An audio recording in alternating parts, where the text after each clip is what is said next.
Let's roll it, girls.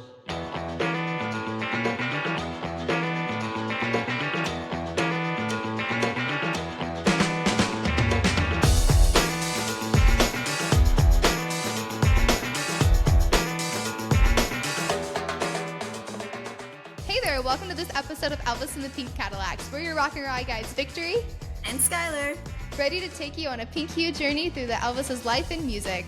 But hey, quick heads up, we're not experts, just Elvis-loving gals having a blast in the Pink Cadillac.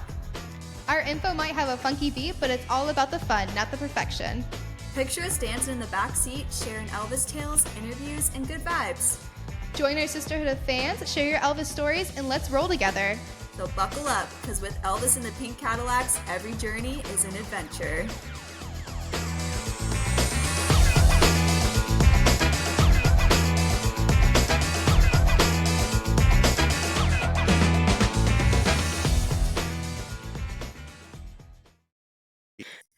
Hi guys, welcome back to Elvis and the Pink Cadillacs.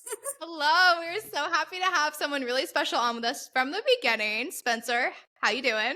I'm doing great, and I'm super excited. This is our first time starting this podcast. There's not another time that we like fake started before. This is the first time, and I'm just happy to be here in your guys' presence. It feels amazing. Yeah, you are so correct. We didn't just do this over again. We didn't just have to cancel the first intro because we messed up. Yeah. It's fine. It's been a day, but all that matters is that we're here in this moment. We have Spencer Sutherland with us, guys. We have been, let's give him a round of applause. Round of applause. Amazing. Oh, well, I mean, I can do the clapping thing. I have that on here. Let's see. Will it play? Yeah, I should. Thank you. Thank you so much. Thank you. Stop. Yes. There he They is. really stopped. They said, okay, we're stopping now.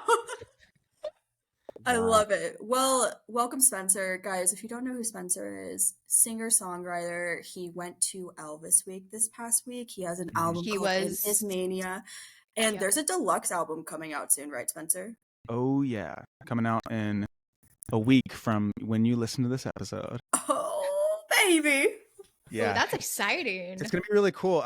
It was my first album, right? So it was really important to like try to get another life out of it and kind of put out a deluxe with some remixes of with other artists, and there's a live version, a demo version, and it's just, I'm so proud of it. And there's a vinyl coming too, so. There's a vinyl coming. Where can we purchase the vinyl? Just on my website, probably. Okay. Just my name, website, spencersutherland.com/shop. Shop. You did amazing. Yeah. Thank you. Link a You bio. know, Elvis fans love vinyls, so that's very valuable information to have. It. Yeah. Obsessed with it. Yeah, it's funny how like I'm wondering how many decades until CDs come back, probably like 20 years or now. You I think was so? just thinking that too, No. honestly. Because everyone's like, oh, no one listens to CDs anymore. They finally took them out of cars. Like, everyone's getting rid of their But, CDs. like, oh, oh, there she oh, is. an Elvis vinyl. I love Yep. that one, by the way. I've got a a lot of them. Has Love Me on it. As you should, though. As you should. I just Well. think CDs are outdated, though, in general. I don't know. I think of CDs are just kind of like, but like vinyls are so timeless. Yeah, but then They are.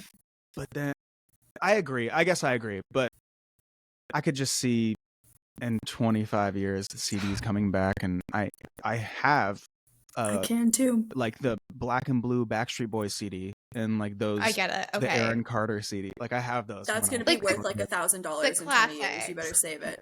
Yeah. The they're classic saved. Y2K. Yeah, they're in my Y2K like binder of CDs, but I don't care about Y2K. I'm here because I care about Elvis, and that's why I'm here. Period. So Okay. let's talk about Elvis. We got straight to the point. He's like, Yeah. actually. Yeah, well, okay. Actually, I was going to save this question for the very end, but I think this is a great starting point because we try to ask this question literally almost every time we podcast. We've been really bad in forgetting about it recently. I'm so sorry, guys. But it is, what is your Elvis fixation of the week? And that means like, what are you obsessed with about Elvis this week? It could be a song, it could be a movie, it could be something he does. One point Victory said his chest hair, like we love. Okay. One We don't time have it to was bring that up. his sideburns. We do have to bring it up. So, Spencer, what is your Elvis fixation of the week? Sideburns is good because they're different every year, and then there are some years where they weren't there. Movie years, army years. Oh man, yeah. I guess that is a thing, right? Because I'm, as like a mega fan, like different weeks you come up with different things that you're Different obsessed. things. Fixation, I would say, my fixation is the unhinged things that Elvis would do. Like that's like, as a kid, I didn't focus on that, and then as I've gotten older, I'm like, this is my favorite part about him. The going to see President Nixon on a commercial American Airlines flight, and just that type of stuff. Him and like Muhammad Ali being best friends. Yeah. Like that's the kind of like, there's stories about him waking up at fucking 7 p.m. and being like, you know what?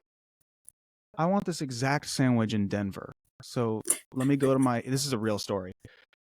So he goes to his pilot and he's like, I want this. It was called something loaf. It was called like there's a certain kind of sandwich, and it's basically like a loaf of bread hollowed out with like peanut butter, jelly, and bacon. And he's like, I want this thing. And so they get in his plane and go to Denver and get a sandwich and literally come straight back to Memphis. And I just like love those random unhinged things. That's probably my fixation of the week. It's so Elvis. Yeah. So Elvis. So unfiltered. I love it. Yeah, it really is. Victory, what's your Elvis fixation of the week? Okay, definitely. I keep going back to, so we were just in Vegas and we were just in the iconic hallway where that beautiful picture of Elvis walking down with like the deep like V-cut. Yeah. It was like the jacket with no shirt underneath.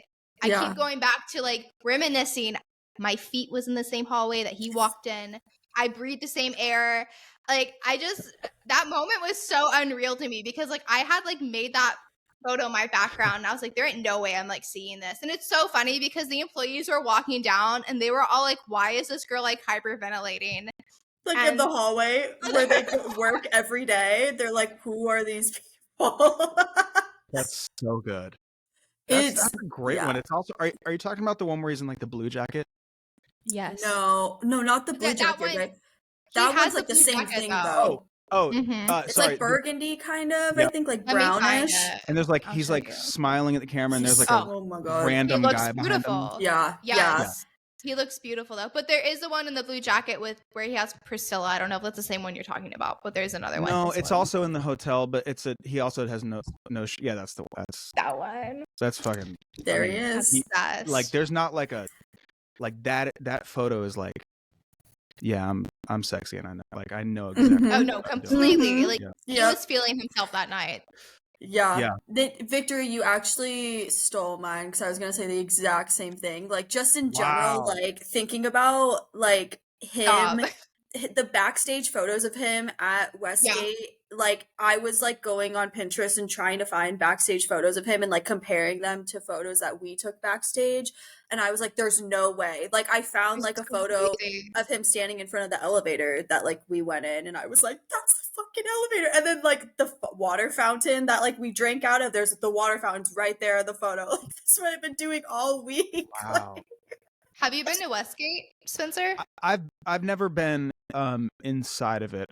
I've like been outside of it. I think I have a photo somewhere of it, but we got to get you there. You gotta. I go to Vegas all the time. It's like we got to get you there. I mean, I'm not kidding. Perform it's there like, one day, dude. I know. That's like, there's a couple cities that I've never had a show in, and Vegas is weirdly one. I don't know why. It's maybe not a big pop music town, but it should be because it's the show capital of the world. Mm-hmm. Yeah. I think could you imagine performing on Westgate's iconic stage? Like that's the place where I would want to do it for sure. Yeah. Oh my gosh, could you imagine? How's the stage now? Is it like? It's still, I mean, it's great. It's huge. It's huge. When we were there, they were setting up for like an aerialist. So it was like set up a little different than I feel like it would be if a musician was performing. Mm-hmm. But it's still like huge. There's like everything backstage. Like they've kept a lot of like original Elvis stuff. is everywhere there, right? Like there are photos of him like all over, and like the downstairs backstage is like pretty much all the same as like when he was there. And then like they kept like a square of where he would stop and pray before the show, and like that square that they kept is like the original flooring of like what he would step on. Yep. So like you can like step there backstage and like say a prayer or whatever, or just do a little something, and then you can go on. Like, it's crazy, it's wild. The stuff where he's like been and done stuff, and then you do the same thing, like you know, at Sun or Graceland, that's really a trip. Like that's like really crazy if you go like in the house, obviously, but then you go like behind and you go to all the offices and the racquetball court and stuff, and you're like doing the stuff that he did. Yeah, it's a trip. It's crazy to like picture him doing that, like in that time, like staring at the stage. It was like, I was just thinking of, that's the way it is, like the film just playing like on the stage, like while I'm just like, what is going on? Like what's like this, I'm waiting for the sparkly curtain to like start coming down. I'm like, this is like, I feel like his life is flashing before my eyes right now. Wow. It's just crazy too, because it's so hard for me to envision him. Again, like we've talked about this on the podcast, because we only see him in 2D. So it's so hard to picture these places where he lived and was at actively in a 3D mind of mine. You know what I mean? Like being on the stage, it was like so unreal, because like I couldn't picture the fullness of like Elvis's body being like up there. Like it's just 100%. hard to comprehend. God, I gotta plan a trip to the Westgate and then stay in that Elvis suite, the big Westgate, Las Vegas. Okay, if you stay in the Elvis suite, we're joining you. Yeah, it's like 2 bedrooms. Sorry. It's 4 bedrooms. And I think it has so many showers and bathtubs and a pool. It's I want crazy. to say it was like, was it 14,000 square feet? Yes, it was 14,000 square feet. I'm pretty sure I think can sleep like 20 people. It's crazy. It's so crazy. It'll just be us, and then we can have 2 rooms for our stuff. Perfect. Perfect. Makes Sounds sense. like a plan. Yeah. Makes sense. Okay, so carry on. I feel like maybe we should start asking Spencer some questions. I don't know. Like we just had Spencer on just to chit chat about random stuff. That's all. That's why I'm here. Okay, Victory, do you want to kick it off so we can get to know Spencer a little bit? So where did you start in your music and songwriting? That's such a broad question, Victory. Where did your journey begin, Spencer? Okay, yeah, there we go. What was the pinpoint? I've definitely had like a journey of so many different versions of myself, and like I was kind of telling you guys before the podcast started, like it wasn't until like 3-ish years ago where I like figured it out and stuff started clicking, whether that was like music or people buying tickets or like TikTok and online stuff. But I'm originally from Columbus, Ohio, and I the first like musical thing that I did was these. In second grade, I was a very heavy kid too, so I was doing Elvis impersonations at my great grandma's retirement home with this cheap Halloween USA jumpsuit with the fringe, and then I had like one of those cheap wigs that I didn't take care of, so it was just mostly like the amount that we saw at the ETA festivals was unreal of those cheap wigs. We've seen them. We've seen them. But mine was like, I really didn't take care of it. So it was basically like, I mean, it was just sticking straight out. It didn't look good. But that was the first musical thing that I did. And from there, like when I got into high school, I started doing musicals and plays. And then near the end of high school, I started playing at like restaurants. Because I didn't want to work at the grocery store or Taco Bell. I was like, I need to make gas money. So I started calling all these places, and during a week, like on a Wednesday night, I would play at this Mexican restaurant, Thursday Greek restaurant, Friday pizza place, and Saturday a wing place, and they were all like in the same like strip mall area, like half-mile area, and that was my job. And then I kind of like did some classes online for college and didn't like it, and then I came out to LA and slept on couches and grinded for 5-6 years. Went on all these like little tiny tours, and then like I said, a few years ago, like something clicked and it started working, and people started showing up to shows. And then fast forward to like I weirdly like lied. I was in a Netflix movie, and I lied my way into being in a Netflix movie. I didn't lie my way. Can you explain? Give us the tea. Come on, I know. It's like what I say. It's what I say because like I didn't come out here to be an actor, and then I acted. I had a small part in this CMT show. as, it was actually called Still the King, and it was Billy Ray Cyrus's show, where he's an Elvis impersonator. And I played a young Billy Ray Cyrus, and I had like a mullet wig, and that was my first time acting. And then a couple of years later, I got this audition for this movie with Victoria Justice called Afterlife the Party, and I was like, okay, so this guy is a pop singer in the movie, and cool. So I auditioned, and I got a call back immediately, and then I got the classic Hollywood call from my agent that's like, guess what? You're going to South Africa. You got the job, and this is like South Africa. South Africa. Wait. Dude, yeah, I know. Well, it's just cheaper to film there. It looks like San Diego. And okay, cool. Yeah. And yeah, it was crazy. It was like 2021, like super peak COVID, and I'm on this plane with nobody because I'm going like, remember like when international borders were like super closed? Yeah. Mm-hmm. Yeah. I'm the only one on the plane, like me and like this other businessman, and we got weird drunk together, and that's all I remember. Well, because like they were like, dude, I don't know, we have cabinets of liquor. What do you guys want? And I get there. This is a whole story, but basically I just think it's funny. You're like, I got the dream call. You're going to South Africa. I was like, that's not what I was expecting. That's not my dream call. Well, that's my dream call. That's my dream call, damn it. You didn't want to go to Egypt? Okay. We believe you. We believe I know. you. I want to go to Egypt very badly. I want to see like you should. I want to see like mummies, and I want to see like I want to see all that stuff. Yeah, I agree. I agree, Spencer. I think it'd be really cool. It would be cool. Yeah. But basically I did this. I was there for like a month and a half, and got to write a bunch of songs to the movie, and then it came out last year, and then yeah, just I don't know, like the stuff started happening, and then I had a big tour this year, and it was awesome, and I just was so surprised that and amazed and happy about how many people came out, and we sold out almost every show, and I mean it's a dream come true, and I think that I appreciate it so much just because I played the shows to 8 people, to 12 people, to nobody, to the wrong crowds, and now having this success at this time in my life, it feels really, really special, and I'm like able to like really appreciate it. First off, congratulations, because like that's huge, because like this kind of like blew up in the past few years, right? So it's still kind of very new to you, almost. So new. Okay. Yeah. So new. Yeah. That is so cool, dude. That's like crazy. It's really special, and when I get to do like my niche, like the Elvis world is like, you know, like I'm not a Elvis tribute artist. He's just like he's the reason I started doing music. But when I get to bring like me into the Elvis world, it's so fun, and like that's the stuff that I'm like, I shouldn't even be saying this, but don't pay me to. I'll just come. Like I'll do anything for Elvis. I'll just be there. Like oh, this is success. Get me there. I'm like really bad for business, me saying this. Honestly, they're gonna play that. You're gonna request something. They're gonna be like, "But you said," and just play your voice saying, "Don't pay me." Like, it's worth it, you know.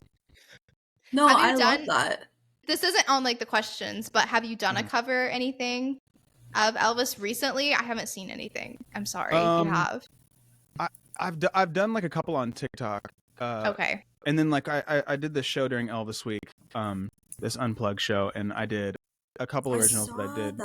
Yeah, I did a lot of Elvis, and that was really cool because, you know, I had, not that the Elvis fans are like it's the youngest they've probably ever been, but it was cool to have, you know, I announced the show, and then I had like Spencer fans buy tickets and come to it, and they were like, "What the fuck is this, dude?" So can I cuss on this? Yes, of course. Go ahead. I know every word is just bleep, bleep, bleep. Please feel free. But for real, they're like, "What is like? Why is this a whole like village compound? Like, what's happening here?" Village. Dude, it really is. It's like a whole. Yes, it really is. But people have asked me if the Elvis stuff is a cult, so I get it. Like, I'm not kidding. I do want to wrap that up by saying, like, they come and they're just like, why is this? And then they go to the house, and I had so many people that had never been to Memphis that came up from Arkansas and Georgia and Florida, and like from just because I was the closest that I had been to the area in a while, and they were like, well, we're here, we might as well like do the thing. And they said their like life was changed, and I've gotten like so many DMs from these new Elvis fans that are like, I'm down a rabbit hole right now. And then welcome. You're doing the Lord's work, Spencer. Look at that. The Lord's work. You're doing what the movie did for us, like just introducing people to Elvis. There you go. Yep. And it's cool though, because like even as we've talked to Angie and Alicia from Graceland, like they've even said themselves, like there has been a new wave of young fans that have been to Graceland and they have never seen this before. And I just think that's so cool. It's like, really, really cool. Also, Angie and Alicia have become two of my best friends in the world, and are somewhere between like older sisters, but also moms, but also like aunts, but also like friends, like all of the above. It's just like they're just in my life, and I text them about most days. Text them most days. I love that. I love hearing that. They really are. They really are. Also, one of the fan questions, her name is Treasure. She asked if you can sing some Elvis covers on the next tour. Ooh. So there's a request. I did on one show this last tour. We were in St. Louis, and you guys know Dean Z. Everyone that is my fan knows Dean Z, because I always love Dean. Z. We love Dean. He's the best ever. Like, he's the sweetest guy. He's like, anyway, he came out to the show, and I was like, if you come, you got to do a song with me. And he's like, dude, this is like a pop music show. Like, I don't know. And I'm like, please, just like, it's for me. Like, it's for me. Just sing for me, please. And we do the, one of my favorite renditions of Heartbreak Hotel is that 68 comeback version. Like, it's like just rocks so hard. Mm-hmm. And he's like, all right. And he comes to the green room before the show, and I'm like, yeah, so I think we're going to do it key. And he's like, whatever it is, man, I don't worry about it. I'll just sneak in where I can fit in. And, or something, some saying that Dean says. He has all these like old sayings that he does. Flip a stone and there's a rabbit under. I don't know. The word. I'm like, where'd you hear that? Nailed it. You nailed it. Did you just make that up? I believe so sometimes, yes. Yeah. And I'm doing my set, and I'm like 6-7 songs in, and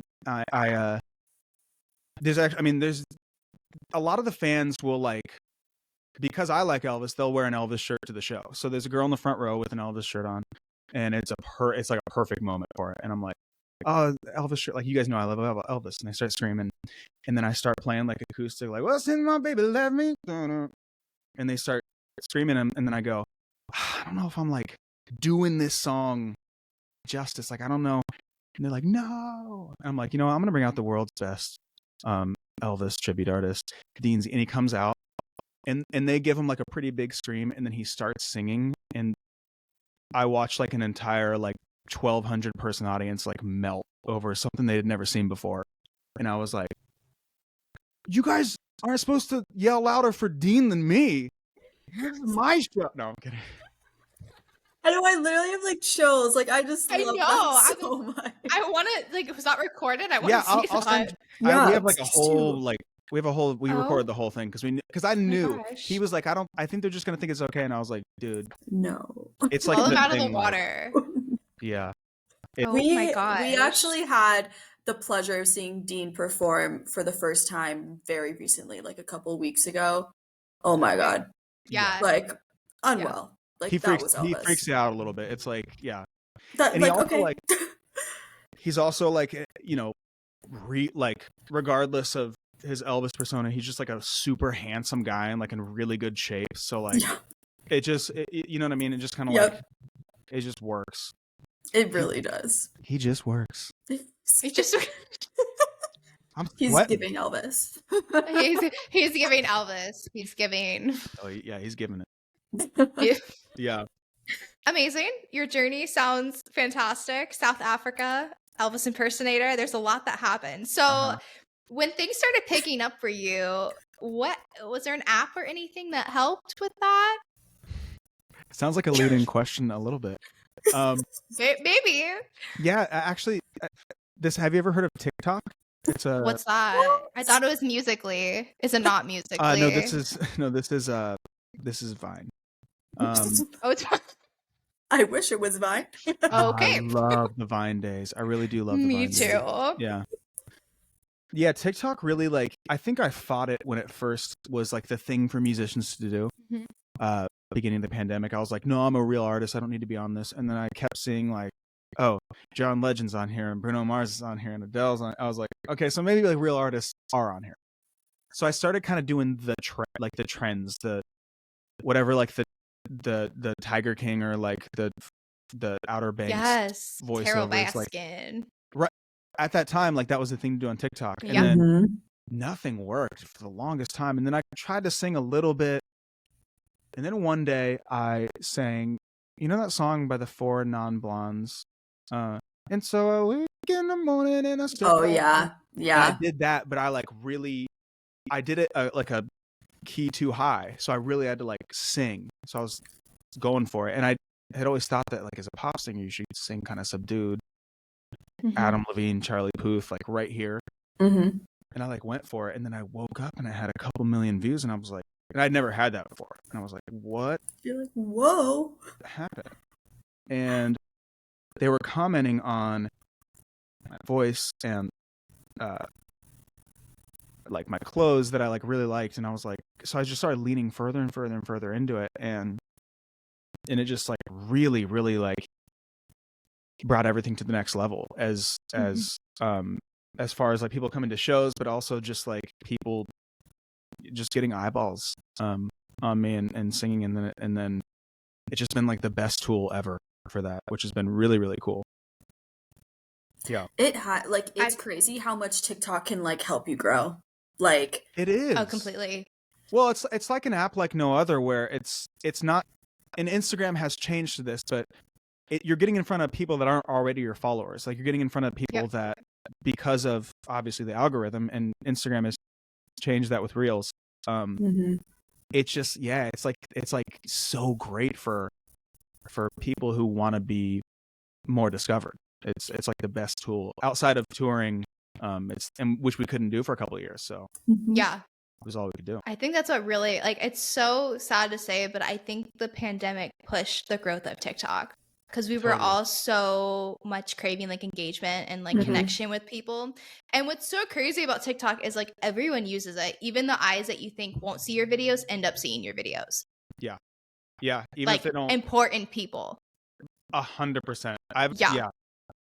There's some like wild people that have DM'd me or have seen me at like an event who have been like, oh, you like I've been like, Jesus, dude, that is unbelievable. People right. You know, I've covered for crazy. Since I was a little kid, and I've become friends with people who I used to cover in those restaurants that I used to sing at, and that's been the coolest part. Really, is doing that and then taking advantage of that new friendship and making videos with them and collabing. It's like a full circle moment. Yeah. Meghan Trainor, Kesha. I mean, like we can keep going down the line. Iconic. So like crazy. Literally, like you singing with Kesha is so iconic. I messaged her. I saw that video. I was like, Sky, he's singing with the Kesha, like Kesha. It's a Kesha tribute artist, actually. I was like, like, make it stop. No, dude, she's like, also she could sit, like she can really. People think that like it's like TikTok, but she can like sing. Her vocals are crazy, like really cool. Oh my god, her new music, she's singing a lot, but she is she's the coolest person. And I'm meeting all these people and singing with them and stuff, and I'm like, because they're treating me like a peer now, I think, instead of like a person there, whatever. It's so cool. Like once again, I'm really able to be like, this is something that if it happened to me when I was 19, probably wouldn't be as cool or mean as much. But I covered Gavin DeGraw and Andy Grammer so many times at these like shows, and then to be able to sing with them and like do stuff with people like that, even if they're not, Yeah. It's just so cool. So wasn't special. Andy Grammer like in your living room or something? Yeah. Yeah, we watch your TikToks, I guess. Yeah, don't worry. We know who you are. Oh, did you see my TikTok? Did you see my TikTok that I did at Graceland in the museum by chance? Yes. Yeah. Yes. Dude, so cool. I've had so many people go and tag me in those like photos of that seeing my suit in the museum.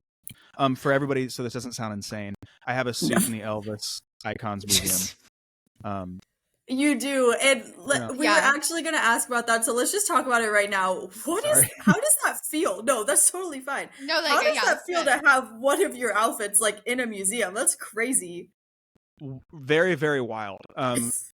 Yeah, that I don't know. Like, how did that happen? Can we like explain like how did they reach out? And they're like, hey, we want your outfit in the museum. Yes. So oh my gosh. my jumpsuits and like suits and stuff that I wear on stage is my own spin on like the stuff like Elvis's suits, right? Like yeah, for the most part. There's some like Elton John inspired stuff and some like Freddie Mercury inspired stuff, but there's this one in particular, the fringe suit that he wears with the beads. So I kind of made my own version of that and made a different color and made the beads different and like the fit different, just my own like version of that. And the team saw it, and Angie made a joke about like, I think I'd love to put this in the museum, and I was like, you can. And so, you wanna? So on tour, I finished a show in Atlanta, and then I had 2 off days. So I flew right to Graceland and I delivered it to Angie like on my off day, and then 4 months later it was in the museum. I'm snuggled right between Post Malone and Shawn Mendes right there. Iconic. Oh my gosh. And I know exactly where that is because I took a picture of Post Malone's outfit when I was there. So in that back right corner, yeah. Yep. I'm sure like cool. This whole experience probably feels so unreal to you, especially like how fast this is blown up. Like yeah, and like to crazy. be in a museum is amazing and like mind blowing, but to be in that museum, and like that suit is not mine anymore. That suit will never be mine ever again. It's property of theirs, and I'm like I couldn't think of a better place for that to go. Like there's no, you know what I mean? Like that's just so special. I'm glad I'll never be able to wear it again. I'm sorry. Can we talk about your tattoo, the peacock? Oh my god! Specific. Like, I'm sorry, I just noticed it. Is that from the stained glass, like inspired by that, or is it just? It's the exact one from the stained glass. Ding ding ding! Oh my god! I just noticed that. I was like, hold up. Heartbreak Hotel. What? Love. Stop. What does that one say? I can't see it. TCB. Yeah. Oh my god. My TCB. I'm obsessed. Sorry, that was a hard one to show on. No, you're good. It's okay. We love it. I got a lot. I've got a few, and then I have like 15 tattoos. Victory, good eye. Yeah. Good eye. Because I was thinking about my tattoo today that I want to get, so I was just like, yeah, I noticed Is that the peacock? It's so cool to get like stuff that's like a little like this is truly an if you know tattoo. Like there's no way even if you're an Elvis fan, like you probably wouldn't know unless you are I was afraid you were gonna be like, actually, that was my grandmother's peacock, and I loved it so much, and I got it tattooed on my arm, and I've been like, oh, okay. And how dare you? So sorry. I thought it was Elvis's. This is my grandma's peacock. How dare you? Question. How dare you, Victory? When you were with Linda, did she see that tattue? Because I know she helped design it. Oh yeah, I had a lot of hang time with Linda. We're gonna hang out next week.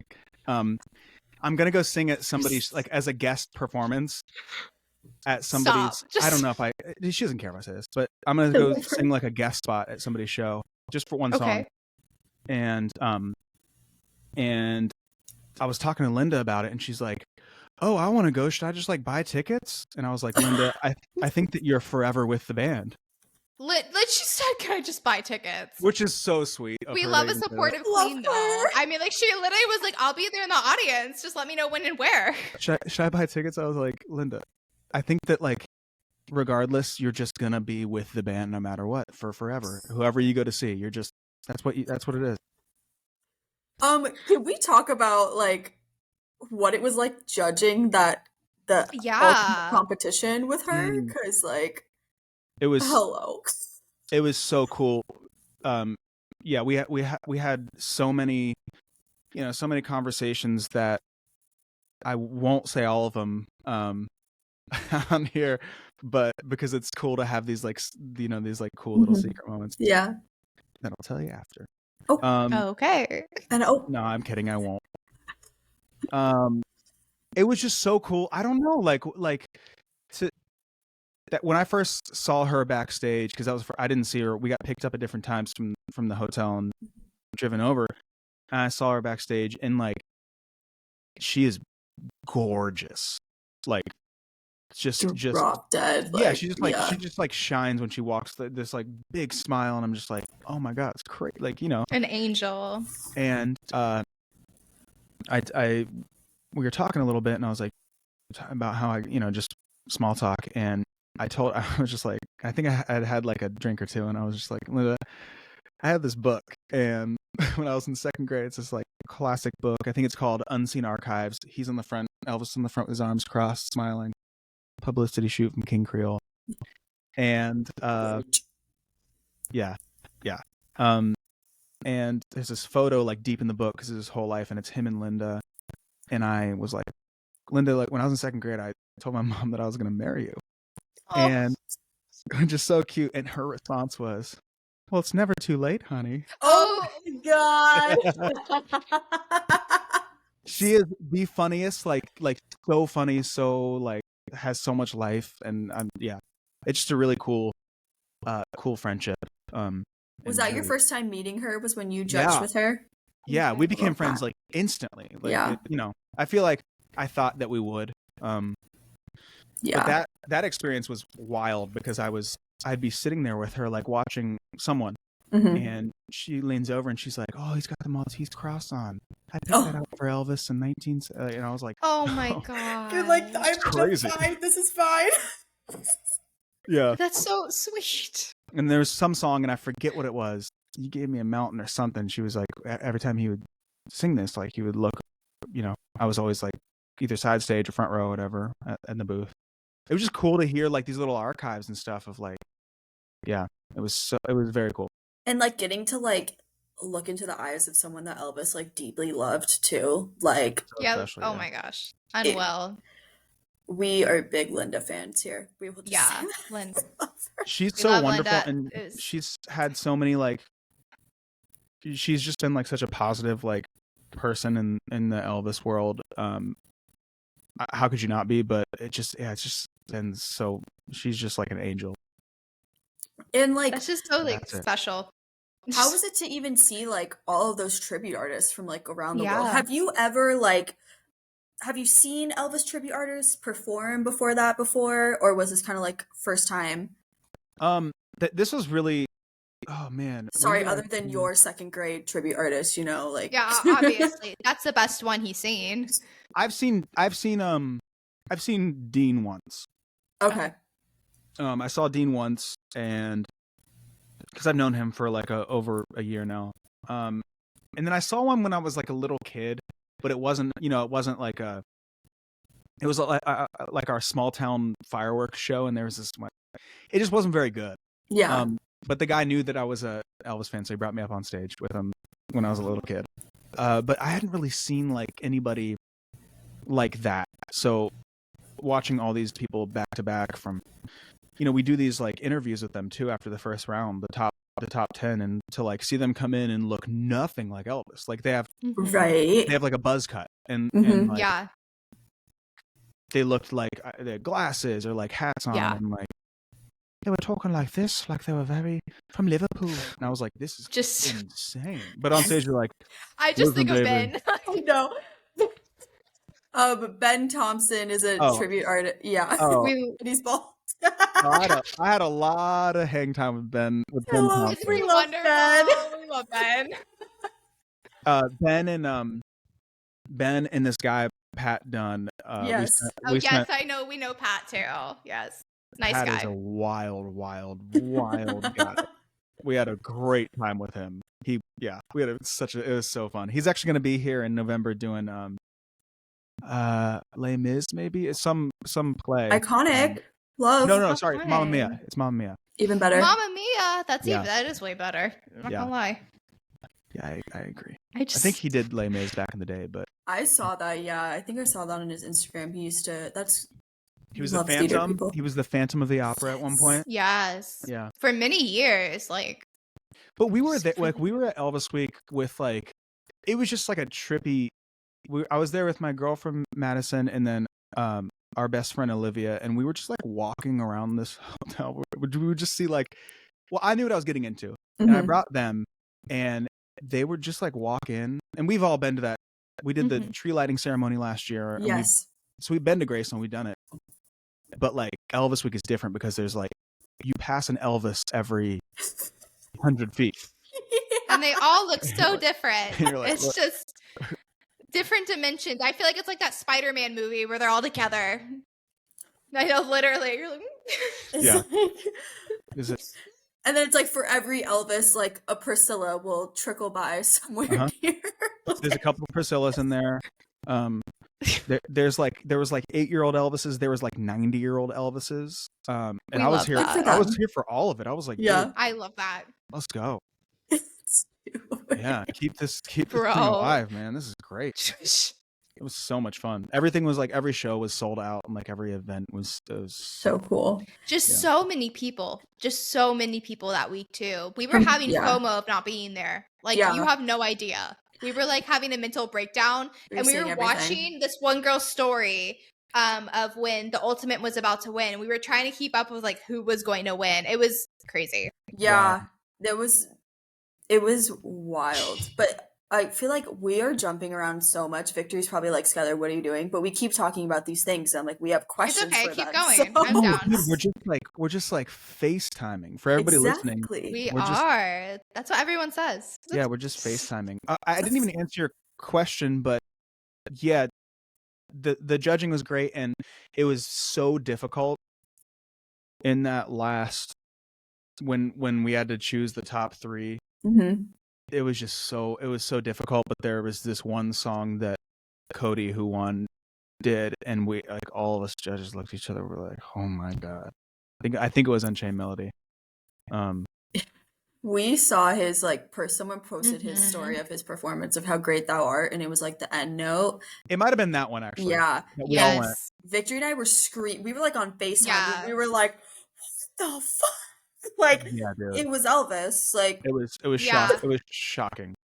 And yeah, it was wild to like witness that. And everybody was good. Like everybody was whether they were from New Zealand or Japan or like, everybody was like shockingly good. It was very difficult. But what was the Japan guy's name? Toki. He impressed me how he didn't know much English but could sing Elvis like it was nothing. He doesn't know any English. Like he had a translator to do the interview with us, and so cool. But also like didn't know a lot of English, but was so funny about it, and had such a good sense of humor, and came in, and he was one of the ones that was like had like Elvis gear on, like he had like that floral shirt from That's the Way It Is. Oh my god! Like he just what looked a guy! Good. Like, yeah, this is worldwide. This is Mr. Worldwide. Mr. Worldwide. Worldwide. Yeah. Okay, was this Elvis Week your first one? Yeah. Okay. The first time I had ever been to Graceland was last November. So I had been like through Memphis a couple times on tour, never playing, but just like driving by, and I was like, when I go there, I want it to be. I just kept putting it off for years because I was like, I want it to be something like that I'll remember forever, and it was the best experience ever. We got to put some ornaments on the tree, on Elvis's tree. His original, his original stuff there. And it was just such a fantastic trip. We got to go to the mansion at night, and that's when it's like, wild. Like, did you ever feel Elvis' presence there? 1000%. I don't care how like insane that sounds. It doesn't. Yeah. Even if you've done it on a tour, you kind of feel it, but at night. That's when he was awake and doing stuff. Like that's when he was most active, was at night. He would always have people over at night. He was always doing something at night. So even to be there in that time when he was out and like, it's It's crazy for you. Yeah. It was super trippy. He's 100% there. He's like not a doubt in my mind. Because like there's no way, I never felt that way before. I was like, what? That's, like goosebumps and like haunting, but in a good way. And like it was so cool. It's like the only person you'd want to be haunted by is Elvis, like like if I'm gonna have a ghost experience, I would want it to be Elvis. Other than that, no one talk to me. Yeah, don't come around unless you're the ghost of unless Elvis. You're Elvis. Yeah, and then I'm down. How was like experiencing the vigil in person? Oh my gosh, we were bawling. Yeah, it's a lot. It's I mean, people are there the night before, and they just like either camp out or just like kind of like hang out starting at like 3 a.m. and they're there for almost 24 hours before. The street is filled. They like barricade both sides. They have like full police. Like it's like crazy that it's still happening, and the same ladies who started it are still like running it, and like I mean Graceland runs it, but they're like they speak and they like start the vigil. It's just so it's really heavy, but it's not like it's heavy and it's sad, but it's like a little hopeful. You know what I mean? Like it's not like it's more of a somber celebration more than like a super sad moment, if that makes any sense. Yeah. It's like like we're like obviously everybody's crying and stuff, but it's like people are smiling and crying and hugging, and it's so it was a very special thing to be at. This year was a lot different though too, because we were paying memory to Lisa as well. So I feel like I had a different feeling. That was also really they had like a celebration of life right before. And that was very sad. Yeah, it's crazy to see like how someone who passed away 46 years ago has brought together so many people. Like and he will live on forever, which is the best thing. And if we just keep talking about him, which we always will, we'll never stop. I always we say just keep too, going. Like, if it would have fizzled out by now. I always keep saying that. It would have like 30 years ago, people would have been like, oh yeah, Elvis is cool, but what else? It's weird. It's gotten like just as popular. It's like, especially in the last like few years too, with not just, I mean, the movie, but also like just, I don't know. It's so cool to see it amplify. Something's coming around. I know the movie played like a huge part because that's how we got into it, but I feel like it's so much more now than just the movie at this point. I feel like, I mean, artists like you and people are starting to acknowledge him more, and I'm starting to notice him more because I don't know, even growing up, like I would hear about him, but he was never as active and alive as he is now. I mean, there's hundreds, if not thousands of people who make full-time livings being a tribute artist of him. And like like do super well, which you can't say that about anybody. Like there's some there's some Michael Jackson tribute artists, and there's some like other artist ones, but there's not thousands. Like that's like that's so there's so many unique things obviously about him, but about a person who's been gone for almost 50 years and still having this much like of an explosion in pop culture. He really is everywhere. He's like, he is. Everything is Elvis coded. Literally everything. Like very Elvis coded.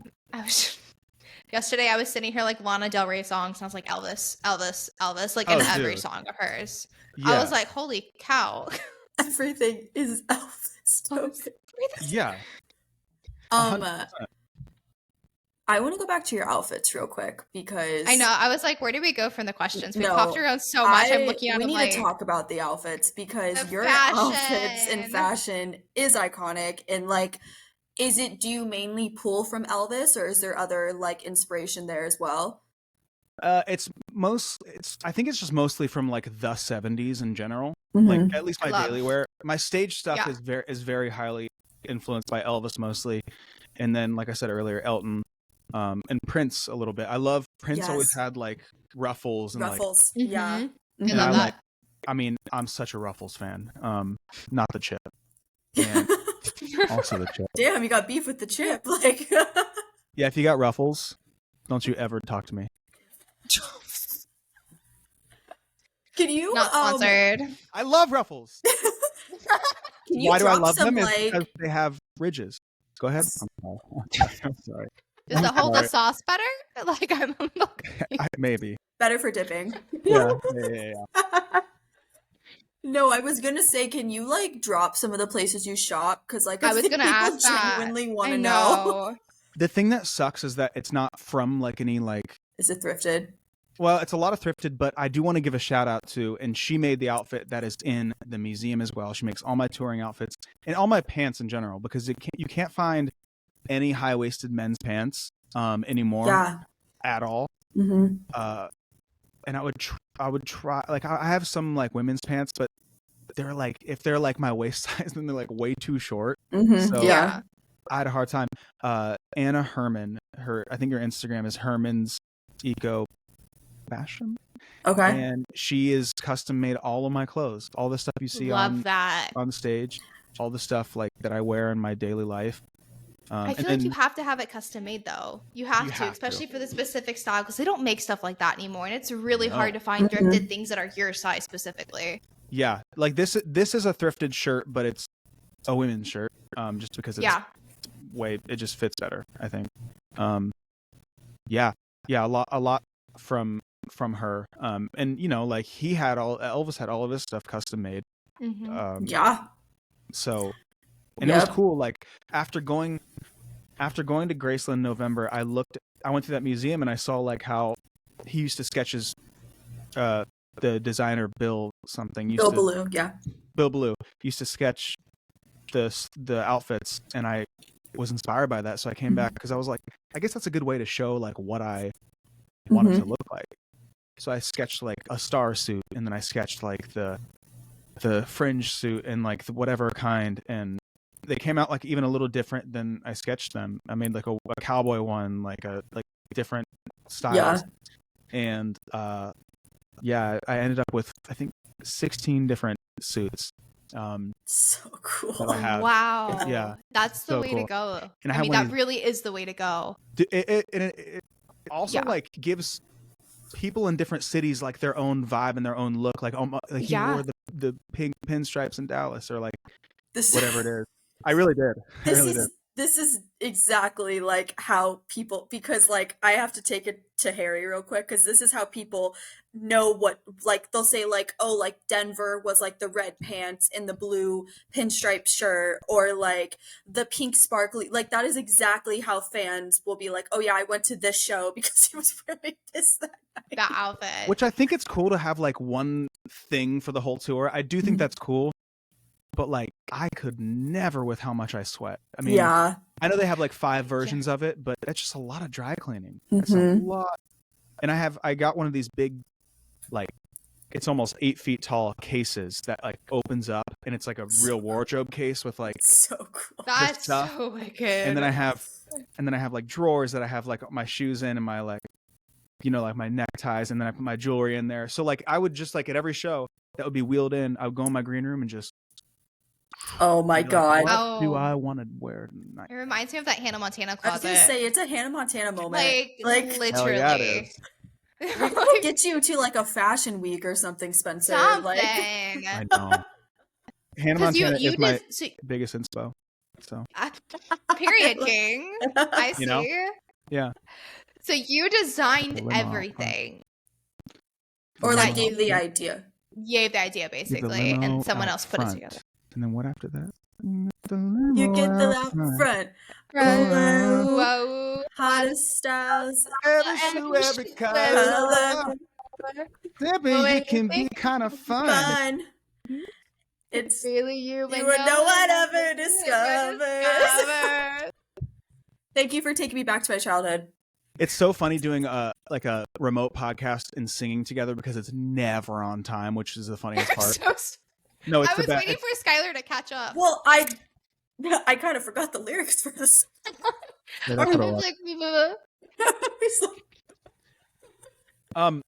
I do design all of them. I have all the sketches somewhere and deep in a drawer somewhere, but I think it'd be cool to like kind of place them out and put the photo next to them and take a picture or something. I would love to see that. That's really cool. We would post it. Yeah. We'll it's post super it. cool. I love it. Yeah. I think that's the best way, especially for fashion and trying to get that ideal look from the 70s, because it's so hard to come by. I'm a thrifter and I love that 60s and 70s specifically, and it's so hard to find outfits like your size specifically or something that you're looking for, and you find something but it's just not exactly what you want it to be. I get it. You have to have it custom made. It's the best way to go, honestly. Also, I love like the sparkle and shine of that era too, like the disco and that stuff. And when you find that stuff now, all that sparkle's gone because it's a 50-year-old clothing. So it's super hard to find the size, to cut, to fit the exact vibe you want. Thrifting is fun, but you really got to like have some patience and and it's a pretty penny for really good stuff, especially from that time era. I mean, like, I have stuff on layaway right now at my local vintage shop, so it's just it's expensive. It is expensive, but it's worth it every time. It's worth it to have.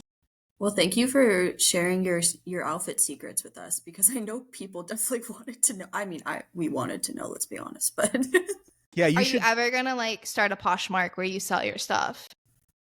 I don't think I have like enough. Just curious. So random. I don't think. Actually, it's not that I don't even have enough time. I don't have enough focus to like I think I've even downloaded the app and like looked at it and been like, I don't want to make another password, and then just like swiped out of it. I get it. Like Trisha Paytas sells her stuff, but like her mom runs it for her. She just like gives her the clothing. Like I don't know. That. I need someone to run it for me. Yeah, that's what I'm thinking. Like I don't know. Your girlfriend or something. I don't know, but someone's got to. I love it. I can't. Victory will buy literally every single one of your things. You can just direct text me and I'll like consider it. I don't know. Not right now. You probably could sell them. The question wasn't for everyone. It was specifically for me, but moving on. Anyways, we got like a lot of like of the usual Elvis questions, like fave song, fave era, fave album. So we're gonna do like a quick like speed dating round. Like let's rapid fire this shit real quick. So fave era. Dude, it is a really tough question, but I think lately it's been 1970 right on the dot. When he's super tan and just like and mature, like just like I think he's like chiseled 536, and he just really hit that right. Like he just really I think so. Prime chiseled man. Like from the 68 comeback up was like 68 to like 71 is pretty insane. There's something that man's special a different about all species. of it. It really Okay, fave song. So many different ones. Right now, it's probably "Reconsider, Baby," the blues song. Great song. Yeah, great song. That whole album is absolutely amazing. His blues stuff is unbelievable, and it's because he is from Tupelo and was like grew up with like he was the only white kid, so like he was just surrounded by blues and R&B, and you can just hear it in his voice. Yeah, you can just feel it. I love it. You can feel it. Yeah. Fave album. Victory. A chest hair. Favorite album, probably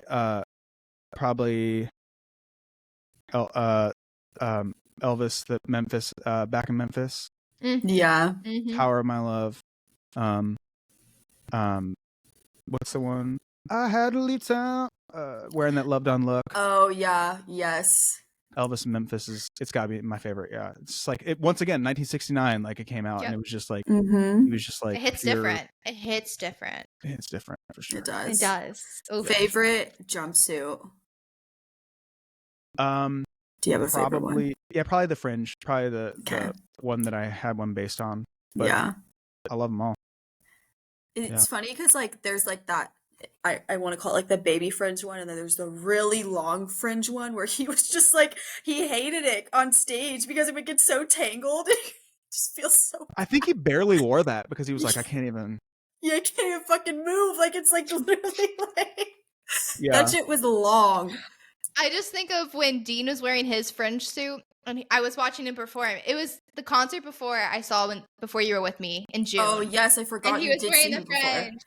And he was up there. He's like, I call this the Walmart car wash, and just starts like shaking up there. And that friend was like, once again, one of those phrases where I'm like, Dean, where'd you hold it? You heard this from like some old man in Mississippi. I'll call this one the frog or whatever. Yeah, he just comes up with like weird phrases. I love him. This is accurate though. It could give Walmart car wash indeed. Okay. Last one, fave movie.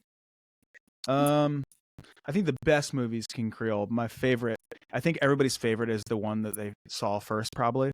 And my favorite's Girl Happy. Is random. That's the one I saw first too. Yeah. It's just like it's probably the most quintessential like. It's so good. I love Girl plot, Happy. right? It's like yeah.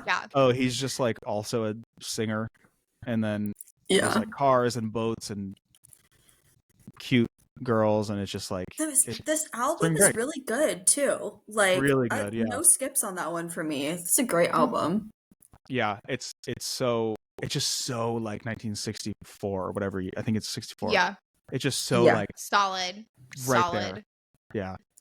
And Victory, that one's in Florida, so it's kind of like he's in your home, Girl kind of. Happy. Oh, and you know, Bing Crosby's son is one of his like band members, which I did not know that. Yeah, what? We were watching it like a month ago, and I was like, that guy looks like Bing Crosby, and it was his son. Like, it is actually his son. I love like the him and like three dudes. Like there's this comedic like thing that's happening between these characters, and I love that. Yeah, that part of the movie too. Yeah, I love them. Well, that concludes our speed dating, rapid fire Elvis. I feel like I should have added music or something. Yeah, let's give us a little sound. Yeah, so anticlimactic. I know. I was like, I mean, I have this one, like.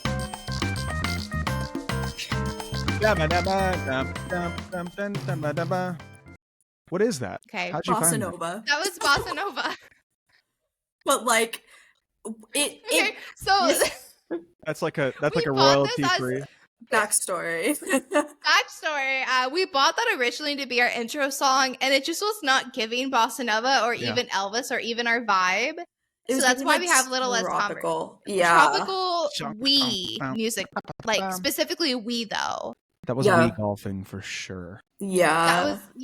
That was whatever. I want to say that was like from the Viva Las Elvis circus thing that they did in Vegas. Like it's off that album, but yeah, it's kind of hard to tell it's Bossa Nova, but yeah, it was not vibing with well, it's good for least. the end of a Q&A. A little game show. Thank you for that. Yeah, I like I felt it. We'll just bring you in to do all of our songs at this point, Spencer. That sounds like a plan. Could you imagine? He just sits through the whole podcast. He's like, "It's my turn to come in." Like, my time. Okay. Okay.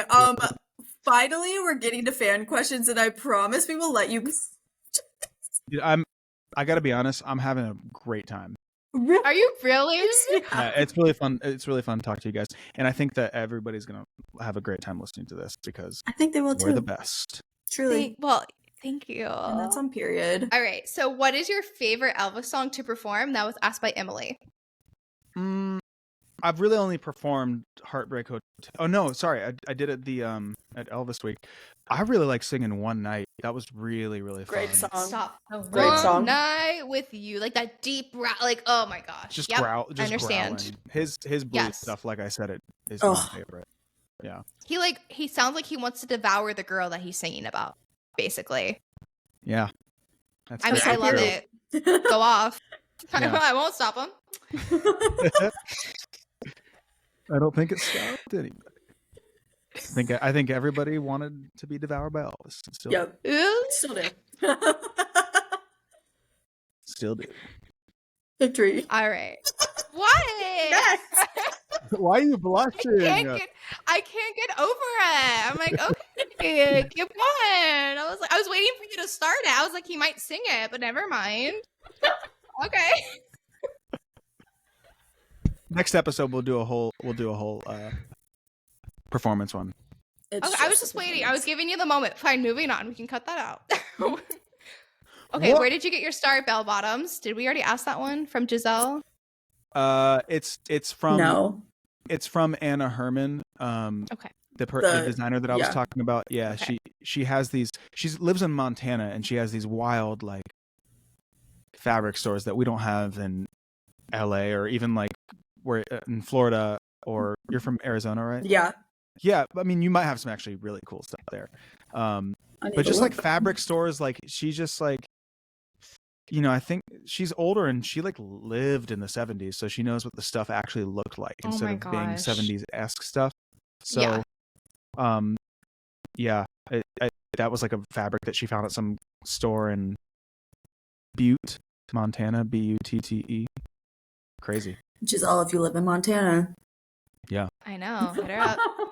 Hit her up. How did you feel when you saw your jumpsuit in the Icons exhibit? And that was asked by Shy.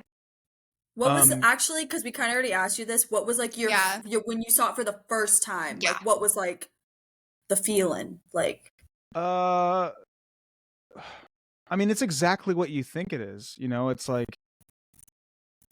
I was like, for whatever reason, walking into the museum, like really nervous. Like I was like, oh yeah, I was just like so scared for some reason.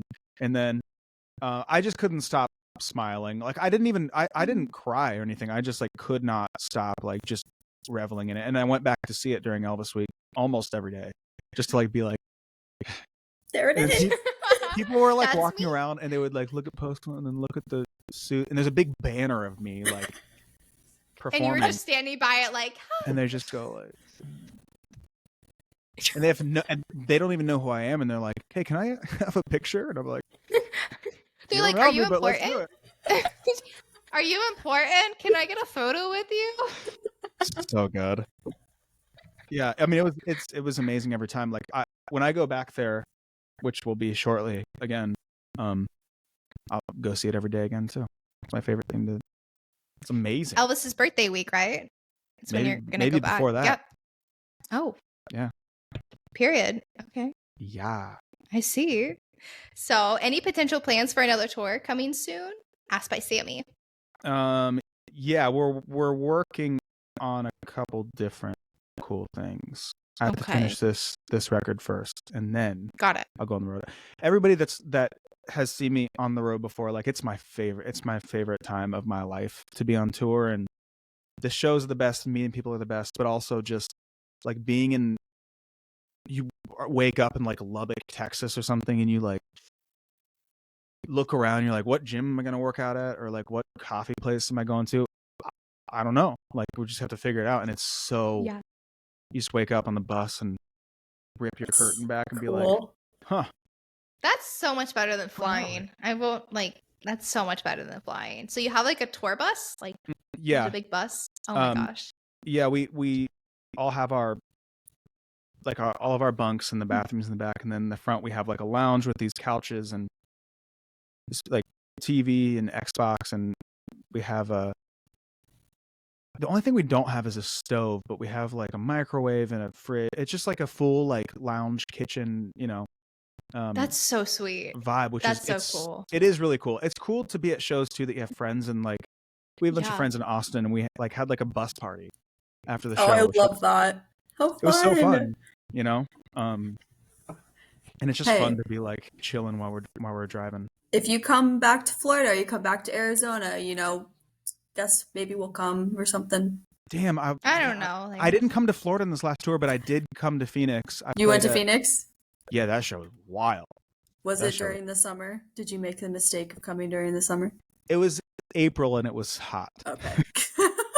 Like I was like, Jesus.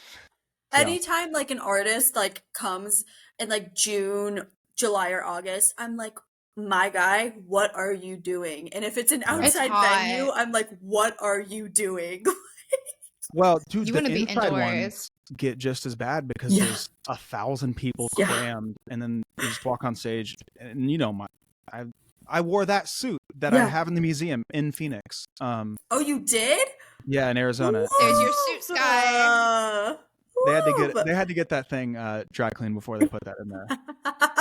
And she looked at it and she was like, She's like, there are too many stains, and this is still wet weeks later.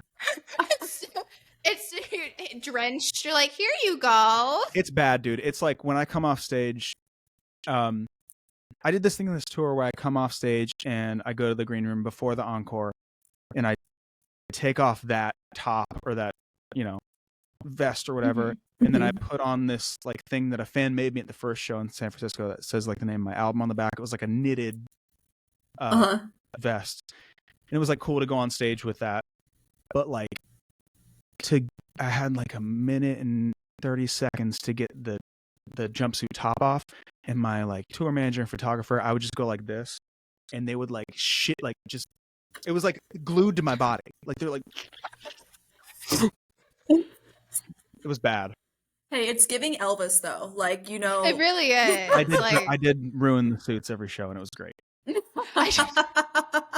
Yeah. I love it. Yeah, it would be even worse in Florida though, because the humidity and the heat. So, dude, you would be showering in Florida, and the humid and your sweat. Talk about a good love. My favorite thing to do is to come off stage after the encore, and while you can still hear the band playing the outro, just take off everything and go straight into the shower, like right after the show. It's the best feeling in the world. I believe it. Yeah. I believe it. It hits different. It does hit different, and then you can hear the like music and the crowd still, and you're in the shower. What a it's vibe. So crazy. That is so cool. I love that. And like you're still like adrenaline rush. Like I can only imagine like that I know. moment. I'm like, oh my gosh. Yeah. That's how it is. On the road, showering while you're having a panic attack, but in a good way. It's my life. So speaking of the tours, can you sing some Elvis covers on your next tour? Asked by Treasure. Oh yeah, Oh yeah. There's a couple Treasures, and I'm not sure if this is Treasure with an S or a Z. Which one is that? A Z. Okay, I know who this is. Yeah, I'm gonna have to, dude. I'm really hard repping Elvis now. Yeah. Especially we got some stuff planned in the future too that it's not stopping anytime soon. So I'm gonna have to. I'm excited. Repertoire. Ooh. Yeah. Oh, can I ask you guys a question? Yeah. Oh, sure. Have you seen like the Ed Sullivan performances? Mm-hmm. Have you ever seen him do "Love Me" on Ed Sullivan? Yes, I have. It's like my favorite thing. Victor, you gotta watch it. Okay. It's it's like peak like him exiting. It's him exiting being a kid in like rockabilly into like him realizing how big of a star he is. Yeah. So he's just like sitting there, and he's like kind of my number one thing about him, even more than his music and his voice, was how he just fucked around with the crowd and was so funny. Like he like gives the eyes and then like smirks, and everyone's like. Right, he would like fake start songs and be like, and he's about to start "Love Me," and he goes, "It's a new one," and he like does all these like, and the crowd would like laugh. You should watch that performance. It's pretty. I show everybody all the time. It's like, I will watch it. I will let you know my thoughts. Victory, I feel like you have definitely seen it, but you don't, like you didn't put it together that this was Ed Sullivan. Because the amount of times it's been on 4 It's like pages. A name and a face. You've seen it. It's him in the Jordanaires, and he's just like standing there in this big blaze. You've had to have seen it. It's in black and white. I'll Google it right now. Yes. Ed Sullivan. That performance, Love Me, it just feels like home to me. Like his voice is just, it's just so magical. Like it just... Once again, my favorite things about it, and you saw in the 50s, you saw all these other performers. I've seen this. Yeah, it's amazing. Like I know exactly what you're talking about. The way he stops and he's like, "Look at that sweet boy." He does like a little like Debbie Ryan moment. He's like, "I wanted to make history." I quote that all the time. Yeah, he did make history.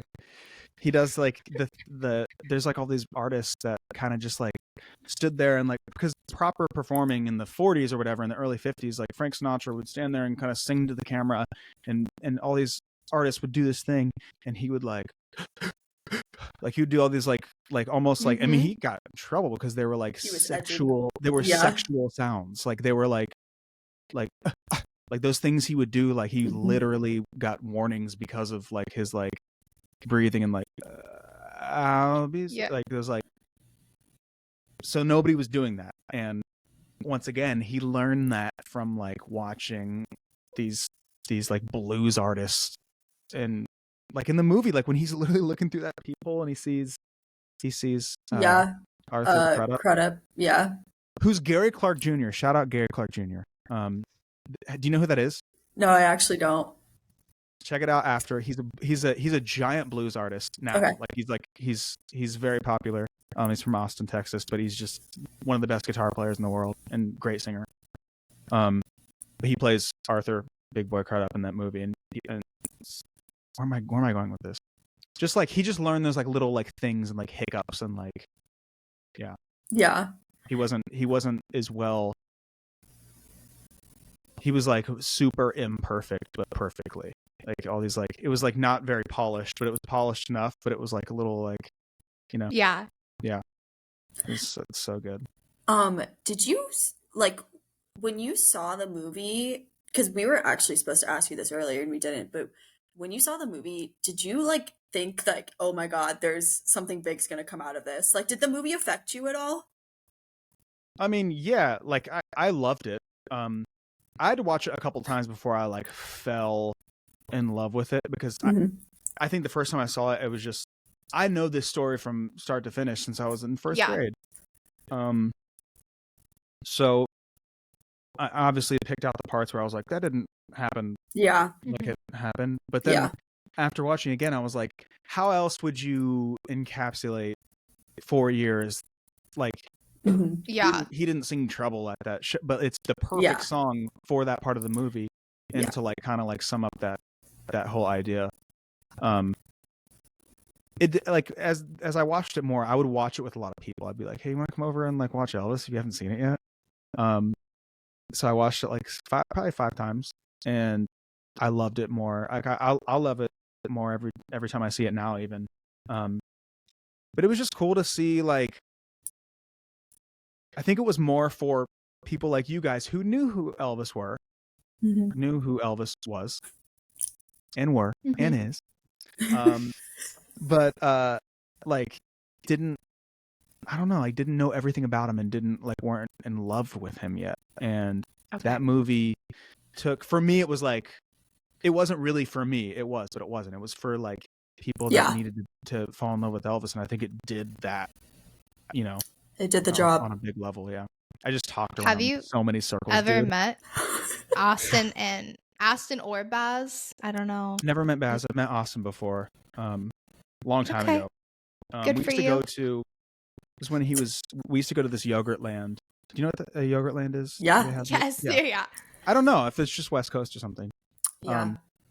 And we used to go to this yogurt land that when he was dating Vanessa Hudgens, they would go, and we would always run into them like every week. And then at some point we just started being like, hey guys, like, hey, what's up again? We're both at yogurt land. Getting your yogurt.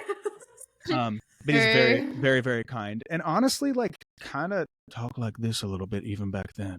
Exactly. Yeah, exactly. I thought it was a little bit crazy when people were giving him so much shit for talking like that. I was like, first of all, it's cool. But second of all, like, awesome. you've always, like, even like Nickelodeon, he kind of sounded like this, but it was just up here. It was like right here.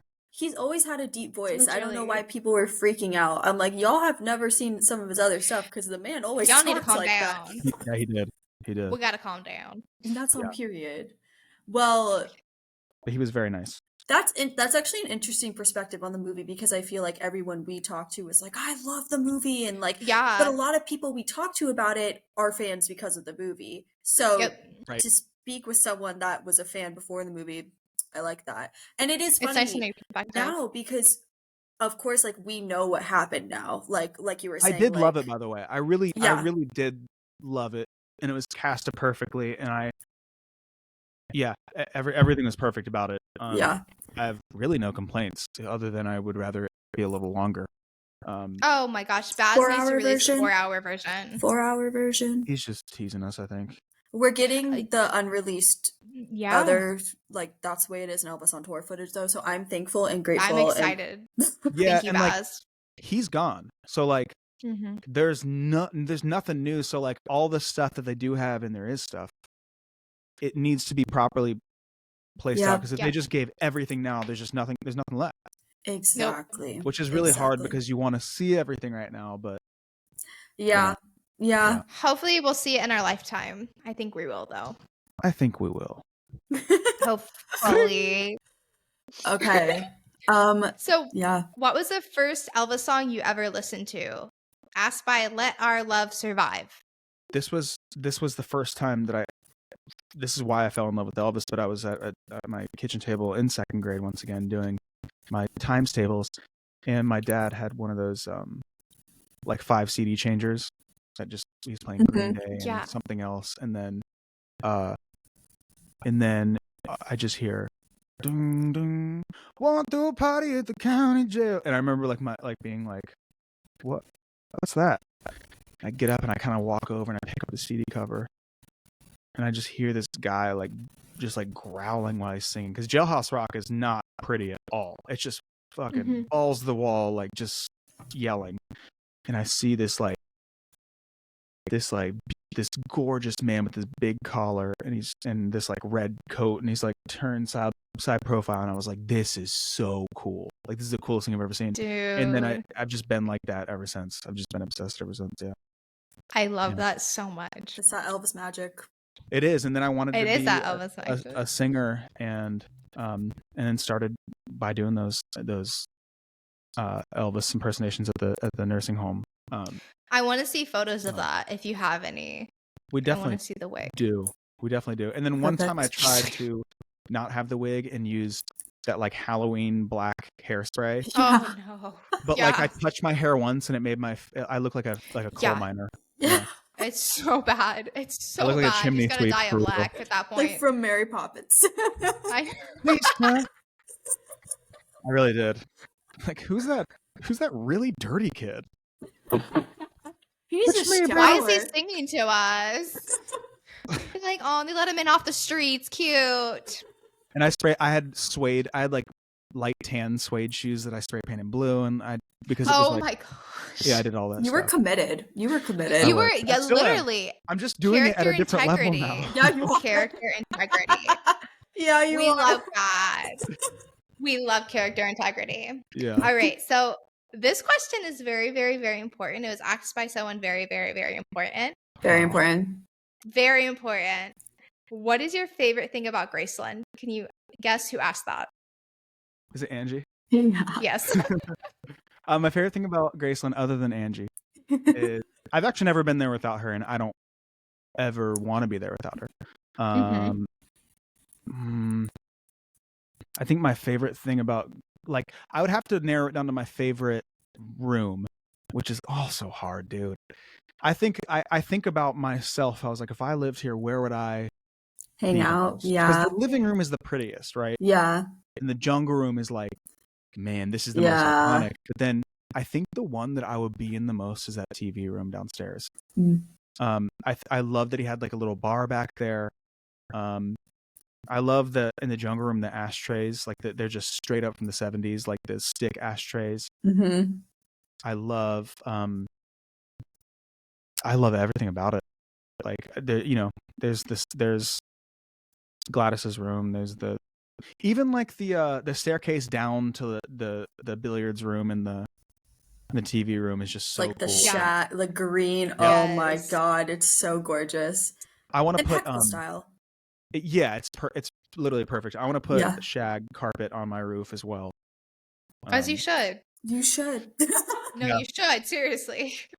Yeah, there's so much I love about it. I also love being in the backyard and seeing the slide with a bullet hole in it, and just this is it feels really special back there too.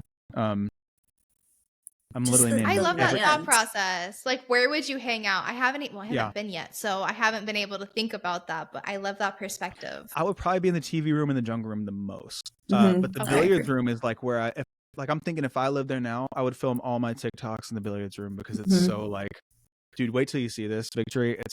I'm so you've excited. Seen photos, but it doesn't. Of course, yeah. I knew the whole blueprint before I was there, and it didn't do it any justice at all. I have a new answer, actually. My favorite thing about Graceland is going up the driveway for the first time. that moment is like, it's, I had known who, I had never met Angie, and Alicia picked us up from the airport, and we went straight there, and I didn't know we were going straight there, so it was like extra like, oh my God. And she because when you're on like the thing, they play Welcome to My World, and she puts it on, and she drives us up the driveway, and dude, it was weird. Like I cry like once a year, and I was like, why are that was your yearly tears? Why are my cheeks wet right now? And I started crying a little bit, like just like wow. And she said, we have a very special tour guide for you tonight. And out walks Angie, and I was like, oh my God, I know who you are. And she was like, really? I was like, of course. And yeah, so special. I love those two women to death. It's so emotional. Don't understand. It was. And I'm so glad I waited, right? I'm very, very glad that I waited to go there for the first time for a special time, because that was like, and it was also, if you go during the birthday week, you'll see it at Christmas, which is it's gorgeous cool. At Christmas. It's amazing. Yeah. It's funny because like when you're driving up, you're like, oh God, like that's it. Then you're getting closer and you're like, oh, I'm not ready. But the car is like driving and you're like, oh, here we go. We're going to the front. Like we can't stop. We can't if we're not stopping. Like it's breathtaking, and it just like, oh my God, that feeling is everything. That's crazy. Yeah, the golf cart rides there are cool too. They do golf cart rides? Well, maybe for you they do. Only one time ever. Yeah, but that's still a thing. I almost what fell the off. heck? Guess we're going on our next trip to Graceland with Spencer. Okay. Having a golf cart ride. Your next trip, your first trip. Maybe I'll come. My first trip. Maybe I'll come in January. You should come for birthday. You should. You should. We're trying to convince everyone that comes on the podcast that we should all meet up and go. We literally do it. I'm like, you coming to birthday? Okay, good. You coming? You're gonna be there. To birthday. You coming to birthday? To birthday. That one's more uplifting. Not saying the visual isn't, but like, it's like party. Well, no, Elvis Week is all a massive party except for the vigil, night. And then after the vigil, there's a party after. Is there really? I mean, did you make a party? There was just parties it's just a giant party. Everyone's like in the street, right? And there's like different people that are just like, I don't know, it's like a form of community. Like it's so cool. Yeah, if anybody listening goes to Graceland anytime soon, you must stay at the guest house. It's like, it's such a good hang. Yeah. It's so, and during Elvis Week, dude, I mean, there isn't a free room. Like I believe it. I mean, it was just, there was not a free room the entire week. It was packed, but it wasn't bad. It was like fun. There's like a bunch of great restaurants. Book our room now, Sky. I was gonna say I wouldn't want to be anywhere else except the guest house, especially Elvis Week, like, because everyone, there's always something happening, and then you're just right there.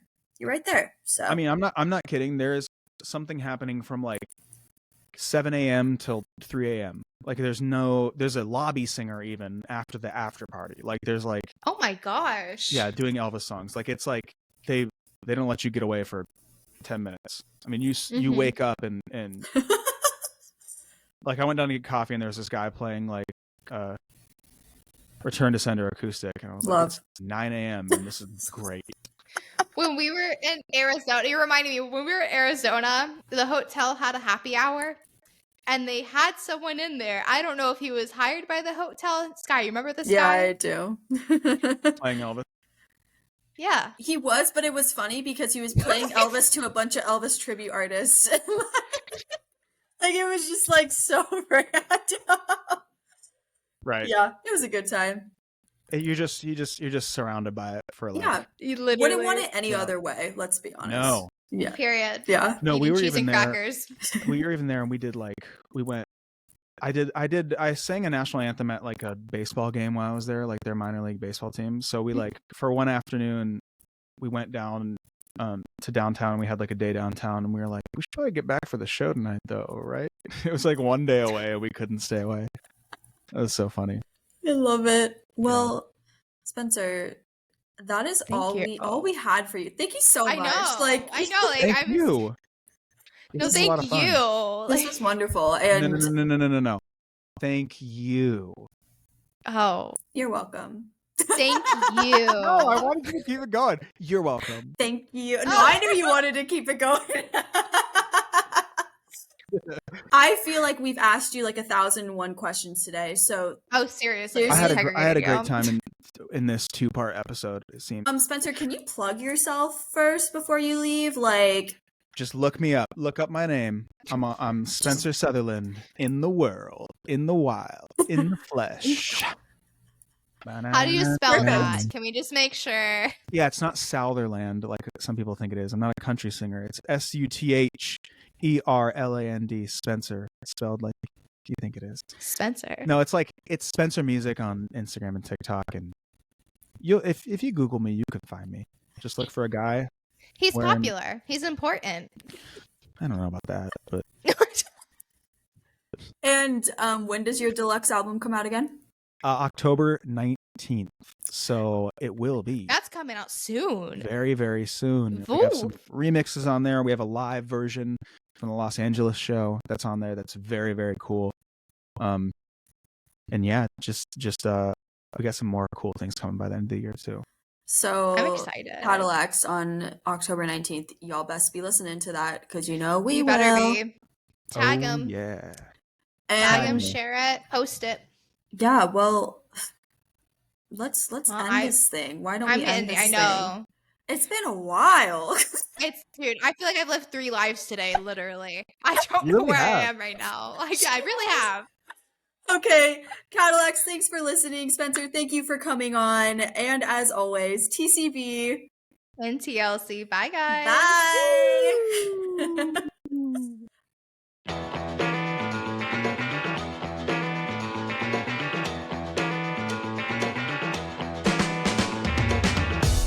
Thank you for tuning in to this week's episode of Elvis and the Pink Cadillacs. To connect with us, follow us on our socials at Elvis and the Pink Cadillacs on Instagram and TikTok. And share your Elvis stories and experiences with us at elvisandthepinkcadillacs@gmail.com, and you may be featured in the next episode. We'll see you next time, and for now, TCB and TLC. Bye! Bye!